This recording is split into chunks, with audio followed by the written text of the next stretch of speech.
Today's near-death experience is from a man who dies multiple times during an emergency surgery and each time experiences more of the afterlife before finally meeting someone on the other side. Welcome back to Beyond Death.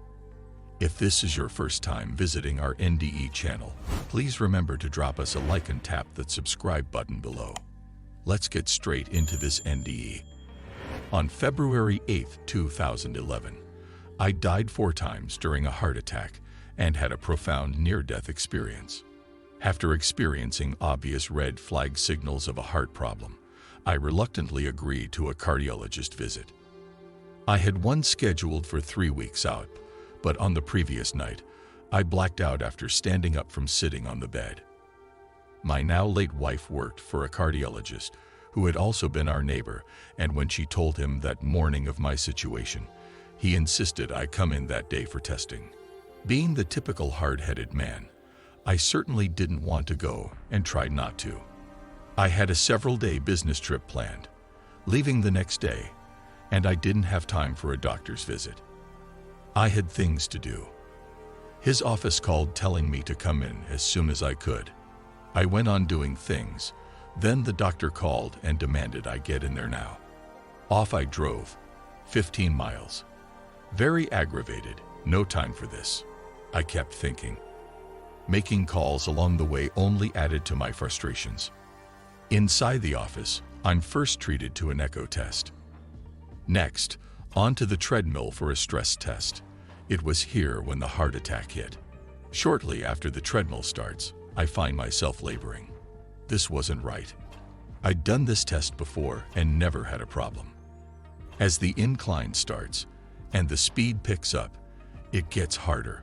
I'm breathing hard, my head is spinning, I feel like I'm walking in deep mud and sinking fast. The tech administering the test said he needs to get the heart rate to 135 and hold it there a bit to get an accurate reading. I don't want to do this again, so I keep pushing. But suddenly everything went dark. I came to, laying on a table, and I'm surrounded by nurses and my doctor all seeming in stat mode, and I'm hearing things like, his blood pressure is 60/40 and dropping. We're losing him fast. Get nitro under his tongue, and when that one dissolves, get another in there. Get the IV started and squeeze the bag to get it in fast. I'm calling the operating room to get it ready. What the heck is going on? I think. I become more aware of the people around me. I can see not only those frantically working but others standing in the doorway with shocked looks on their faces. I get an overwhelming feeling I'm dying. I'm not going to make it. But the doctor said I grabbed his arm and said, "Hey, I don't have time for this. I have to travel tomorrow." His response was to let me know I wasn't going anywhere except to the hospital. I'm tense. I'm fighting. Fear set in. I want to beat death away before it can get me. I started praying to ask God to please let me live. Then during that prayer, the realization hit. This is totally out of my control. Thus, my prayer changed, and I told God if it was my time to return home, I'm ready. I totally relaxed at that point. All fear left me, and that was a major turning point. The doctor said he knew I'd prayed and God had responded, allowing me to relax in his efforts to be effective.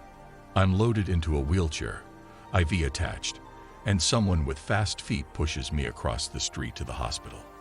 It's like a movie scene. Someone is at every door to have it opened, so we don't have to slow down. Getting to the operating room was time sensitive. I'm prepped and taken to the operating room for a heart cath procedure. During the prepping, a nurse very sternly told me I was in the midst of a very serious heart attack that allowed some fear to come back. They said, "You won't feel anything, but you can watch the procedure on the screen above you." I'm in a very bright sterile room, and I suddenly feel all alone and fearful. I hear the doctor say, "We are now beginning." I go out. I'm in a tunnel, a dark tunnel. Everything is swirling. I see some light flashes. My first thought is, I'm dead, and not seeing the white lights. I must be going to hell. Suddenly, I'm conscious again. People are walking away from me, and I'm confused, not remembering if I was to be awake or asleep during the procedure. I was just about to yell out and ask, and then I'm out again. This time the tunnel is brighter, still dark and swirling, but more light flashes, and they are getting brighter. I progress and am just about to exit the tunnel, where I can see a very bright blue sky, and I'm back in my body. Again, people are walking away from me. I didn't know until later they had been using the defibrillator on me. The fear has left, but confusion remains. This third time in the tunnel I've emerged and stood on a large rock cliff overlooking a most beautiful heavenly mountain river.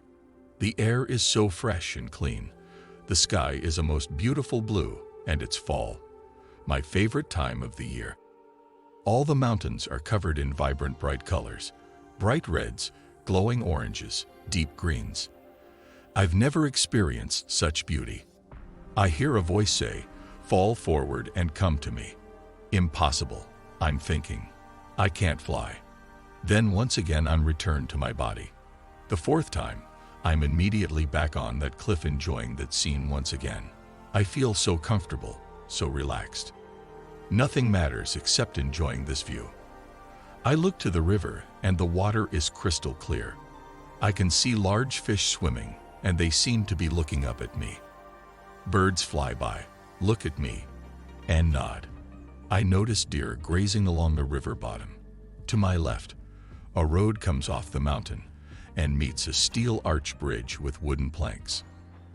An old flatbed truck comes off the mountain, gears clanging, and the wooden planks rumble as the truck crosses.